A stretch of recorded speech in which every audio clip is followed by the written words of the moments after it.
Hello friends, welcome back to our channel. So friends, आज जो है हम लोग क्लास 9 साइंस का चैप्टर नंबर 8 जिसका नाम मोशन है उसको जो है हम लोग पढ़ने जा रहे हैं फ्रेंड्स।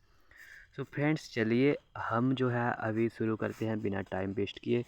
सो फ्रेंड्स, देखिए ये जो मोशन चैप्टर है बेसिकली आपको पता ही है कि मोशन क्या होता है।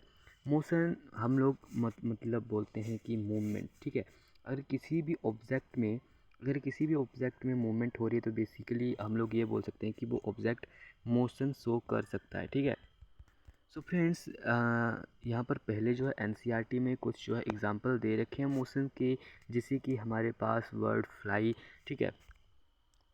वर्ड्स मतलब वर्ड्स फ्लाई, ठीक है। Fishes swim and blood flow in Venice and arteries, car moves, atom, molecule, planet, सभी जो है आर टाइप की मोशन जो है यहाँ पे शो करते हैं, ठीक है फ्रेंड्स।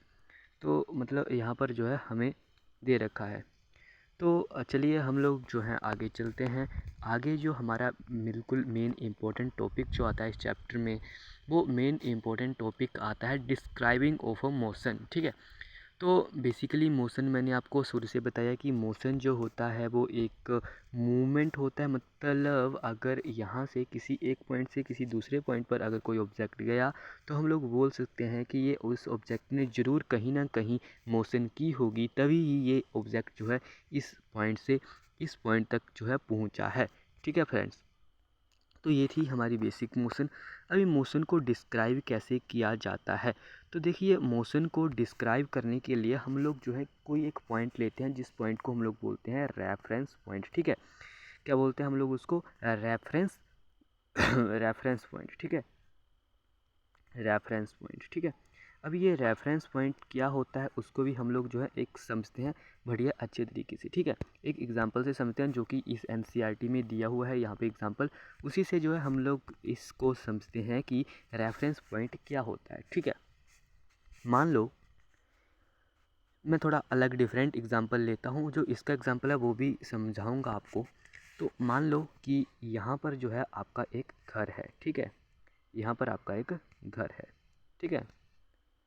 और यहाँ पर जो है वो आपका स्कूल है, ठीक है। यहाँ पर जो है वो आपका स्कूल है, ठीक है। और आपके घर से और आपके घर से और आपके एक सॉरी ज़रा एक मिनट रुकिएगा। और आपके घर से जो स्कूल तक की दूरी है दैट इज़ मान लो 1 किलोमीटर, ठीक है। 1 किलोमीटर है। तो आपने ये जो डिस्टेंस है ये मेज़र कहाँ से किया? आपने मेज़र किया, आपने बोला कि सर मेरे घर से कि मेरे घर मतलब मेरे घर से जो स्कूल की दूरी है वो है 1 किलोमीटर, मतलब घर से लेकर के स्कूल तक की दूरी। तो आपने जो है घर को मेनली आपने जो ये घर है आपने इसको रेफरेंस माना, तो इसको बोलते हैं रेफरेंस पॉइंट, ठीक है। इस चीज़ को हम लोग बोलते हैं रेफरेंस पॉइंट, ठीक है। कि जहाँ से आप जो हैं किसी चीज़ की जो डिस्टेंस है उसको मेज़र कर रहे हैं, ठीक है। कि आप किस पॉइंट से किसी चीज़ का डिस्टेंस मेज़र कर रहे हैं, ठीक है, उसको बोलते हैं रेफरेंस पॉइंट, ठीक है। अगर वहीं मान लो कि यहाँ पर आपके फ्रेंड का घर है कहीं दूर है, ठीक है। यहाँ पर आपके फ्रेंड का घर है और अगर उससे ये स्कूल की दूरी जो है वो 2 किलोमीटर हो गई, ठीक है। उससे स्कूल की दूरी जो है 2 किलोमीटर है, तो उस केस में जो है डिस्टेंस वो अलग हो जाएगा, क्योंकि हमारा रेफरेंस पॉइंट जो है वो अलग है, ठीक है। हमारा जो रेफरेंस पॉइंट है वो अलग है, इसलिए वहाँ पर जो है वो डिस्टेंस जो है वो अलग हो जाएगा। तो मतलब अगर हमारा रेफरेंस पॉइंट चेंज होता है तो सेम लाइन पे हमारी जो डिस्टेंस होता है वो भी चेंज होता है, ठीक है। अभी जो मैं आपको बताता हूँ कि यहाँ पे जो आपको एनसीईआरटी में जो एग्ज़ाम्पल दिया गया है वो कैसा दिया गया। एनसीईआरटी में एक एग्ज़ाम्पल दिया गया है कि यहाँ पे कोई आपका रेलवे स्टेशन है, यहाँ पे आपका रेलवे स्टेशन है और रेलवे स्टेशन से आपका स्कूल जो है वो 2 किलोमीटर दूरी पर है, ठीक है। 2 किलोमीटर दूरी पर है। तो ऐसा कुछ एग्जांपल दिया गया है कि रेलवे स्टेशन से जो है नॉर्थ डायरेक्शन में जो है आपका स्कूल जो है वो 2 किलोमीटर दूरी पर है या 2 किलोमीटर के डिस्टेंस पर है। तो बेसिकली यहाँ पर रेलवे स्टेशन को जो है वो रेफरेंस पॉइंट माना गया है। तो किसी भी अगर हम लोगों को किसी भी मोशन को डिस्क्राइब करना है, कि हम लोगों को मोशन को डिस्क्राइब करना है, तो हमें ज़रूरत पड़ती है एक रेफरेंस पॉइंट की। ठीक है, कि हमें जो है एक रेफरेंस पॉइंट होना ही चाहिए कि हम लोग कहाँ से डिस्टेंस को मेज़र करेंगे। अगर हम लोगों को पता होगा कि हम लोग को किस चीज़ को रेफरेंस मानेंगे, तभी हम लोग जो है किसी ऑब्जेक्ट को किसी ऑब्जेक्ट को बोलेंगे कि ये मोशन में है। फॉर एग्जांपल मैं आपको एक बढ़िया सा एग्जांपल भी बताता हूँ। जैसे कि मान लो आप बस में बैठे हुए हैं, ठीक है। जैसे कि मान लो आप जो है एक बस में बैठे हुए हैं, ठीक है। ठीक है, यहाँ पे आप बैठे हुए हैं और यहाँ पर आपके साथ में आपका फ्रेंड भी बैठा हुआ है, ठीक है। और मैं जो हूँ यहाँ बाहर देख रहा हूँ, ये मैं हूँ बाहर, ठीक है। ठीक है, और ये जो हूँ ये मैं हूँ बाहर, ठीक है। सॉरी यार, मान लो आप यहाँ पर कुछ भी मान लो, यहाँ पर बाहर से मैं देख रहा हूँ आपको, ठीक है। और ये बस जो है चल रही है इस डायरेक्शन में, ठीक है। अभी देखिए होगा क्या, बेसिकली आपका फ्रेंड जब आपको देखेगा बस में, ठीक है, तो उसको लगेगा कि आप जो हो वो बैठे हुए हो, यानी कि आप जो हो वो रेस्ट में हो, ठीक है। कि उसको तो लगेगा कि आप रेस्ट में हो, ठीक है। आपके फ्रेंड को लगेगा आप रेस्ट में हो, ठीक ना।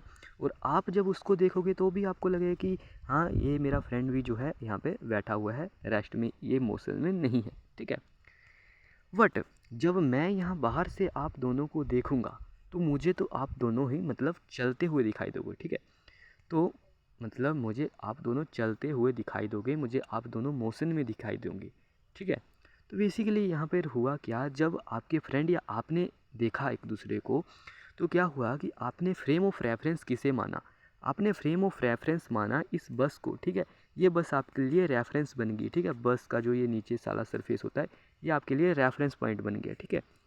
तो यहाँ पर क्या था कि बस भी मूव कर रही थी, आप भी मूव कर रहे थे, तो आपको लगा कि बस स्टेशनरी है, क्योंकि बस की रिस्पेक्ट में आप मूव नहीं कर रहे थे, आप बस में बैठे हुए थे। उसने रेफरेंस माना बस को, ठीक है। अभी मेरे केस में क्या हुआ, मैंने रेफरेंस किसको माना, मैंने रेफरेंस माना ज़मीन, आई मीन मतलब हाँ ज़मीन, आई मीन लैंड को, ठीक है। तो मैंने जो है वो रेफरेंस माना ज़मीन को, और ज़मीन पर बस चल रही थी, ठीक है। तो इसलिए मुझे जो है यहाँ पर मोशन में जो है दिखाई दिया आप दोनों। ये एग्जांपल जो है एनसीईआरटी में नहीं लिखा हुआ है, बट ये एग्जांपल एक बहुत ही अच्छा एग्जाम्पल है, मतलब इसको समझने के लिए, ठीक है। कि बस में जो पैसेंजर एक दूसरे को देखते हैं, उनको लगता है कि वो एक रेस्ट में है, और सेम टाइम पर अगर कोई बंदा उनको बाहर से देख रहा है तो उसको लगता है कि वो दोनों मोशन में है। ये केस है कि फ्रेम ऑफ रेफरेंस दोनों का अलग अलग होता है, ठीक है। आई होप आपको ये चीज़ जो है समझ में आई होगी, ठीक है।